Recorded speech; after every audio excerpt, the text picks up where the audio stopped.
Exorcism horror സിനിമകൾ ഒരുപാട് വന്നിട്ടുണ്ട്. പക്ഷേ ഈ സിനിമയുടെ ഏറ്റവും വലിയ ഭയം പൊസഷൻ അല്ല, മറിച്ച് പാസ്റ്റ് ട്രോമയാണ്. Hi, I am Saju. This is day 8 of 100 Days 100 movie series. ഈ സിനിമയിലെ ഒരു മെയിൻ ലീഡ് ഒരു കന്യാസ്ത്രീയാണ്. സിസ്റ്റർ ആൻ എന്നാണ് അവരുടെ പേര്. ഒരു പെൺകുട്ടിയെ പിശാചിൽ നിന്ന് രക്ഷിക്കാൻ ശ്രമിക്കുമ്പോൾ ആ ഈവിൽ ഫോഴ്സുമായിട്ട് ഇവളുടെ ഭൂതകാലം കണക്റ്റഡ് ആയിട്ടെന്ന് തിരിച്ചറിയുന്നു.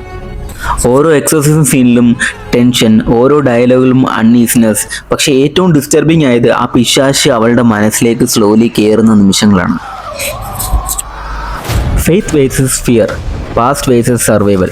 അതുകൊണ്ടാണ് പ്രേ ഫോർ ദ ഡെവിൾ എന്ന ഈ ഒരു സിനിമ ഒരു റെഗുലർ ഹൊറർ സിനിമ പോലെ ഫീൽ ചെയ്യാത്തത്. Dark atmosphere, creepy visuals, psychological tensions, horror ഫാൻസിന് എൻജോയ് ചെയ്യാൻ പറ്റിയ solid supernatural thriller experience ആണ് ഈ മൂവി.